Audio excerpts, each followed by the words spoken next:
Hello my dear students, welcome back to my channel Iconic Sangeeta Maths Academy. कैसे हैं आप लोग? आई होप सब लोग अच्छे से होंगे। तो देखिए, आज मैं golden work book mathematics assignment and practical material start करने जा रही हूँ। किसके लिए? क्लास 7 के लिए। किसके लिए? क्लास 7 के लिए। ठीक है, तो इसमें देखिए आपके लिए बहुत जो आप बुक्स पढ़ेंगे अपनी एनसीईआरटी की, ठीक है, क्योंकि देखिए ये वाली जो क्या कहते हैं प्रैक्टिस आपको बुक दे रखी है, ये एनसीईआरटी बेस्ड ही बुक है। ठीक है, तो इसमें जो चीज़ें आप पढ़ेंगे वो देख लेते हैं क्या क्या है इसमें की फीचर्स हैं। चैप्टर फैक्ट्स होंगे, न्यू मैथ वोकेबलरी दी होगी, रिकॉल दिया होगा यानी जो आपने पीछे पढ़ा है वो दिया होगा। ठीक है, क्विक रिवीजन दिया होगा जिसमें ओरल क्वेश्चंस हैं, क्रॉसवर्ड है, फिल इन द ब्लैंक्स हैं, ट्रू फॉल्स हैं, ट्रू फॉल्स विद जस्टिफिकेशन होंगे, मैचिंग होंगे, एमसीक्यूज होंगे और प्रैक्टिस एक्सरसाइज दी होंगी, very short, short and long answers. ठीक है, एनसीईआरटी टेक्स्ट बुक के क्वेश्चंस भी इसमें दिए हैं और सैम्पल पेपर्स भी दिए हैं। ठीक है, तो अगर आप लोगों को ये बुक खरीदनी है तो आप लोगों को अमेज़ॉन पर ये बुक मिल जाएगी। मैं इसका लिंक जो है वो अपने डिस्क्रिप्शन बॉक्स में डाल दूँगी।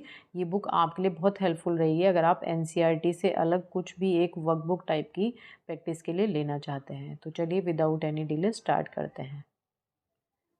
तो देखिए, इसमें फर्स्ट चैप्टर है इंटीजर्स, जिसके चैप्टर फैक्ट्स इसमें दिए हुए हैं। ये मैं आपको नहीं बता रही हूँ क्योंकि ये चीज़ आप लोग 6 क्लास में भी पढ़ चुके हैं। अगर आप लोगों को फिर भी लगता है कि इसमें आपको कोई डाउट है तो आप मुझे कमेंट करके बता सकते हैं, मैं उसके लिए फिर एक अलग से वीडियो बना दूँगी। ठीक है, तो चलिए हम स्टार्ट करते हैं। क्योंकि ये हम वर्कबुक कर रहे हैं तो हम उसको उसी के अकॉर्डिंग लेके चलेंगे कि जो क्वेश्चन में कहीं पर भी अगर कोई कंसेप्ट आपको क्लियर नहीं है तो मैं उसको साथ साथ क्लियर करके चलूँगी। तो देखिए, सबसे पहले इसमें क्विक रिवीजन में आते हैं। जैसा कि मैंने आपको पीछे भी बताया था, इसके की फीचर्स में ओरल क्वेश्चंस। ठीक है, क्योंकि देखिए आजकल क्या होता है स्कूल्स में ना वाइवा भी होने लगा है बच्चों का, या कभी कभी क्या होता है आपसे छोटे छोटे क्वेश्चंस भी पूछ लिए जाते हैं, है ना, तो उसमें आपको ये बहुत ही हेल्पफुल रहेंगे। तो सबसे पहले बोल रहे हैं कि व्हाट आर इंटीजर्स। इंटीजर्स क्या होते हैं? तो देखिए, जैसा कि यहाँ पर देखिए इसमें डेफिनेशन दिया है कि इंटीजर्स क्या होते हैं। Collection consisting of natural numbers, है ना, 1 2 3 4 अप टू इनफाइनाइट, ये सारे नेचुरल नंबर्स का कलेक्शन। देन इसके अगर ज़ीरो लगा देंगे तो ये होल नंबर्स हो जाएंगे, zero and negative of natural numbers, और -1 -2 -3 इन सब के जो कलेक्शन हमें मिलता है, ये जो हमें कलेक्शन हमें मिलता है इसे हम क्या बोलते हैं? इंटीजर्स बोलते हैं। यानी इसको हम क्या बोलते हैं? इंटीजर्स बोलते हैं। जिसमें ये जो ज़ीरो के लेफ्ट में इधर वाले जो नंबर्स जा रहे हैं वो क्या बोलते हैं? उनको हम नेगेटिव इंटीजर, और जो ज़ीरो के राइट साइड में है उनको हम बोलते हैं पॉजिटिव इंटीजर्स। ठीक है, तो चलिए नेक्स्ट क्वेश्चन देखते हैं क्या है। तो अगर आपके पास कहीं पर भी आता है कि व्हाट आर इंटीजर्स तो आप वो डेफिनेशन बता सकते हैं या सिंपली भी बता सकते हैं उसको। ठीक है, नेक्स्ट देखिए क्या है। What will be the sign of the sum of a negative integer and a positive integer. अगर आप एक नेगेटिव इंटीजर को, मान लीजिए मैंने -4 लिया, ठीक है, और एक पॉजिटिव इंटीजर सपोज मैंने 1 ले लिया, ठीक है, इन दोनों का अगर आप सम निकाल रहे हैं तो वो साइन क्या आएगा? तो देखिए ये डिपेंड करता है इस इन दोनों नंबर्स के ऊपर। इसमें एग्जैक्टली हम कोई एक नहीं बोल सकते। अगर आपके पास जो नेगेटिव नंबर है वो बड़ा है ना, तो हमारे पास जो सॉल्यूशन आएगा यानी जो रिजल्ट आएगा वो नेगेटिव आएगा। क्योंकि देखिए 4 और 1 दोनों अपोजिट साइन के हैं, हम इनको क्या करेंगे? माइनस करेंगे। माइनस करके कितना आएगा? 3 आएगा। बट क्योंकि वैल्यू कौन सी बड़ी है? 4, और उसका साइन क्या है? माइनस, तो आंसर -3 होगा। ठीक है, बट अगर मैंने लिया सपोज -4 और एक मैंने पॉजिटिव इंटीजर ले लिया 6, तो यहाँ पर तो देखिए चेंज हो जाएगा। 6 और 4 का डिफरेंस कितना होता है? 2 होता है। तो और वैल्यू कौन सी बड़ी है यहाँ पर? 6, तो इसका साइन जाएगा, है ना। तो इट डिपेंड्स ऑन सिचुएशन, यानी इसके ऊपर डिपेंड करेगा। तो यहाँ पर हम दोनों एग्जाम्पल दे सकते हैं इसमें। ठीक है, what is additive identity of integers. Integers के लिए एडिटिव आइडेंटिटी क्या होती है? यानी किसी भी नंबर में, मान लीजिए ए एक इंटीजर है, इसमें मैं क्या ऐड करूं कि हमें वापस ए ही मिले, है ना। अब वो ए आपका नेगेटिव भी हो सकता है और पॉजिटिव भी हो सकता है, तो ऑब्वियसली इसमें हम 0 ऐड करेंगे तो हमें वापस ए ही मिल जाएगा। ठीक है, तो इसका आंसर हो जाएगा ये।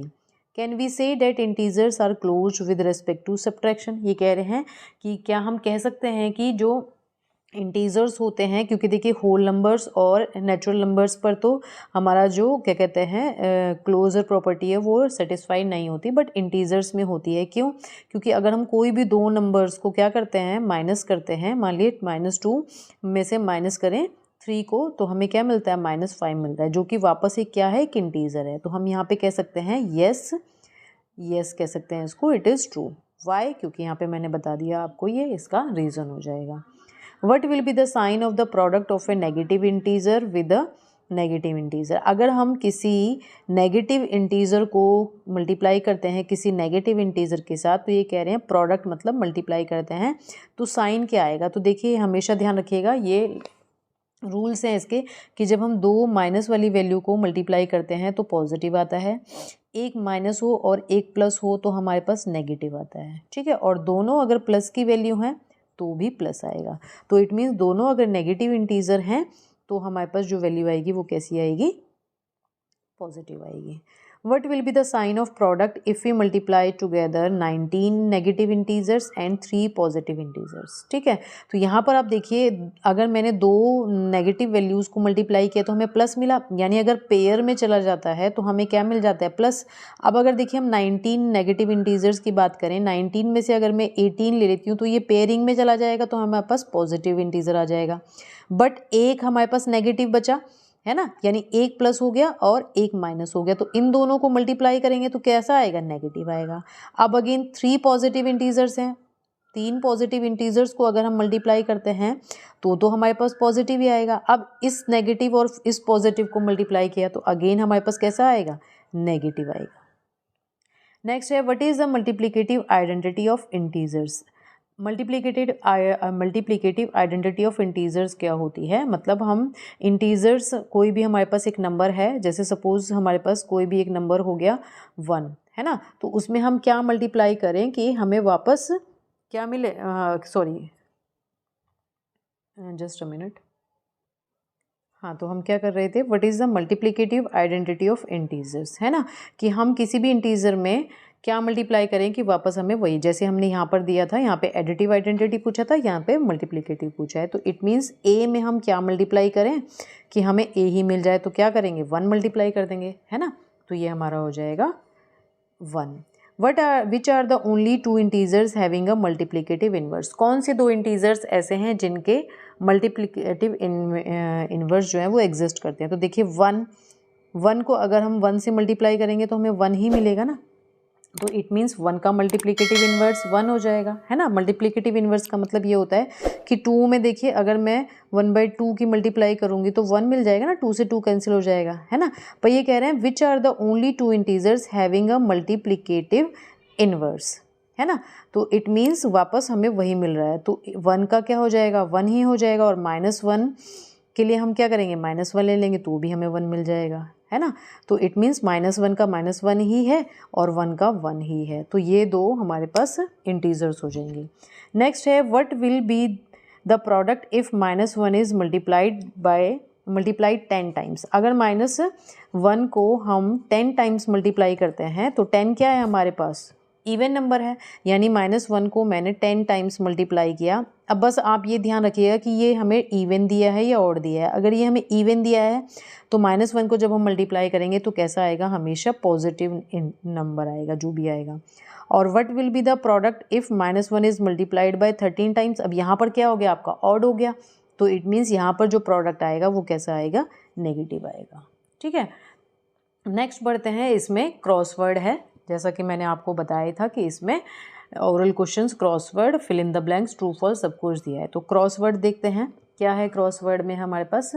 देखिए एक्रॉस में, यानी यहाँ पर हमें क्रॉसवर्ड दिया है, इससे क्या होता है ना, देखिए इस तरह के क्वेश्चंस आपके एग्ज़ाम में तो कम ही आते हैं, बट इससे क्या होता है ना, आपके जो सोचने की क्या कहते हैं कैपेबिलिटी है ना, वो थोड़ी बढ़ जाती है, यानी आपका दिमाग थोड़ा वास्ट हो जाता है किसी चीज़ को, जो आपकी लॉजिकल एबिलिटी है, थिंकिंग एबिलिटी है, वो क्या होती है, इम्प्रूव होती है, ठीक है। तो देखिए 1 is the multiplicative dash for integers, ये कह रहे हैं 1 क्या है, मल्टीप्लिकेटिव डैश फॉर इंटीजर्स, क्या है मल्टीप्लिकेटिव, क्या है बताइए, मल्टीप्लिकेटिव बोलिए बोलिए, आइडेंटिटी फॉर इंटीजर्स। क्या अभी हमने ऊपर पढ़ा कि what is the multiplicative identity of integers? 1। तो यहाँ पे क्या हो जाएगा? 1 इज द मल्टीप्लिकेटिव आइडेंटिटी, और यहाँ पे ये 8 क्या दिया है? इट मीन्स यहाँ पर जो भी आप भरें वो 8 कैरेक्टर्स का होना चाहिए। तो देखिए 1 2 3 4 5 6 7 8, तो इट मीन्स यहाँ पर हमें क्या लिख देना है? आइडेंटिटी,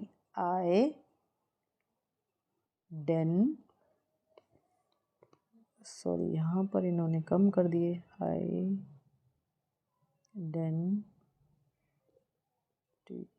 सॉरी यहाँ पे एक बॉक्स कम कर दिया इन्होंने, अदरवाइज़ दिया यहाँ पर यही है कि ये 8 होगा। ठीक है, 8 कैरेक्टर्स का होना चाहिए। नेक्स्ट है second, dash property of addition states that a plus b plus c equals to a plus, तो ये तो आपको पता ही है, ये क्या होता है? एसोसिएटिव होता है। क्या होता है? एसोसिएटिव होता है। यहाँ देखिए 1 2 3 4 5 6 7 8 9 10 11, तो हमारा 11 कैरेक्टर्स का ही आ रहा है ये, है ना। तो यहाँ पर भर दीजिए, इसको फिल कर दीजिए, ASSOCIATIVE, ये एसोसिएटिव हो गया। ठीक है, नेक्स्ट है थर्ड, इसमें dash property of multiplication states that A cross B is equals to B cross A, तो ये भी आपको पता है क्या होता है? ये कॉम्यूटेटिव होता है मल्टीप्लिकेशन में, है ना। तो यहाँ पर हमारे पास फिर से कितनी होनी चाहिए डिजिट? ये 10। तो देखिए 1 2 3 4 5 6 7 8 9 10, कुछ गड़बड़ करा हुआ है इन्होंने यहाँ पे देने में। यहाँ कॉम्यूटेटिव होगा, ये आपको पता ही है कि ये कॉम्यूटेटिव प्रॉपर्टी होती है ना। तो यहाँ पर हम भर देते हैं इसको COM, देखिए मिस प्रिंटिंग तो होती ही रहती है बुक्स में, है ना। कॉम्यूटेटिव, यहाँ देखिए ये आ गया ना पूरा, कभी यहाँ पर मिस्टेक है कभी वहाँ पर मिस्टेक है। तो नेक्स्ट देखिए क्या है हमारा, डाउन में जाते हैं, sign of sum of 2 negative integers, है ना। 2 नेगेटिव इंटीजर्स को अगर हम ऐड करते हैं, 2 नेगेटिव इंटीजर्स को अगर हम ऐड करते हैं तो रिजल्ट आएगा वो कैसा आएगा? नेगेटिव ही आएगा, है ना। तो इसका आंसर हो जाएगा हमारे पास कितना? नेगेटिव। तो देखिए हम यहाँ पर कर रहे थे सम ऑफ 2 नेगेटिव इंटीजर्स, तो हमने बोला था नेगेटिव, और यहाँ पर कुछ गड़बड़ हो रही थी तो मैंने इसको चेक किया है। तो देखिए यहाँ पर एक ये बॉक्स जो छूट रहा था, हमने इसको आइडेंटिटी लिखा था, ये बॉक्स यहाँ पर ख़त्म ना हो कि ये यहाँ से शुरू होगा। देखिए IDE, क्योंकि हमें यहाँ E चाहिए, IDENTITY। ठीक है, अब देखिए हम यहाँ पर क्या करेंगे, अगर हम नेगेटिव लिखेंगे तो ये इसे कंप्लीट कर देगा। यहाँ क्या हो जाएगा? NEGATIVE, हो गया। ठीक है, नेक्स्ट देखते हैं, operation under which integers are closed. कौन से ऑपरेशन के अंडर हमारा क्या होता है? इंटीजर्स जो होते हैं वो क्लोज्ड होते हैं। तो होता है एडिटिव, है ना। क्या होता है? एडिशन या एडिटिव, कुछ भी कह सकते हैं। तो यहाँ पर हम क्या लिखते हैं? एडिशन लिख देते हैं। तो यहाँ पर हमारा क्या आ जाएगा? ADDITION। ठीक है, ये एडिशन हो गया। नेक्स्ट क्या है? -A is the additive dash of the integer A। ये कह रहे हैं -A एडिटिव क्या होगा? A का, यानी -A में अगर मैं +A करती हूँ तो हमें 0 मिलेगा ना। तो ये क्या हुआ? इसका एडिटिव इन्वर्स हुआ। तो यहाँ पे क्या आएगा? इन्वर्स आएगा। क्या आएगा यहाँ पे? इन्वर्स आएगा। और इन्वर्स में हमारे 7 कैरेक्टर्स हैं, तो यहाँ पर हम लिख देते हैं इन्वर्स, INVERSE। देखिए ये हमारा जो हमारे क्रॉसवर्ड थी वो भी कंप्लीट हो गया। ठीक है, तो आज हम इसको इतना ही करते हैं, ओरल और क्रॉसवर्ड तक फिल इन द ब्लैंक्स, और आगे के क्वेश्चंस हम नेक्स्ट वीडियो में करेंगे। ठीक है, आई होप आप लोगों को मेरा ये इनिशियल अच्छा लगा हो। अगर आप लोगों के लिए ज़रा भी हेल्पफुल होता है, ठीक है, तो प्लीज़ आप इसे कंटिन्यूसली मेरे साथ साथ करते रहिएगा, तो आपकी मैथ्स इतनी अच्छी हो जाएगी ना, कहीं से कोई छोटा सा टॉपिक भी अगर आपसे पूछा जाएगा ना तो आप उसका इजीली आंसर दे पाओगे। ठीक है, क्योंकि देखिए सिर्फ खाली बुक के क्वेश्चंस पर ही डिपेंड नहीं रहना चाहिए, हमें इस तरह के क्वेश्चंस जो हैं, क्योंकि ये इस तरह के जो क्वेश्चंस हैं ना, जब आप आगे जाके कोई कंपटीशन देंगे तो वहाँ पर भी आपको बेनिफिशियल रहेंगे। ठीक है, तो इस तरह के क्वेश्चंस आपको ज़रूर करने चाहिए। तो इसीलिए मैंने आप लोगों के लिए एक इस तरह का एक जो क्या कहते हैं वर्कबुक है, यानी प्रैक्टिस है, ये स्टार्ट किया है, जिससे आप लोग इससे फ़ायदा उठा पाएँ। तो मिलते हैं इसी तरह के नेक्स्ट वीडियो के साथ, तब तक के लिए बाय।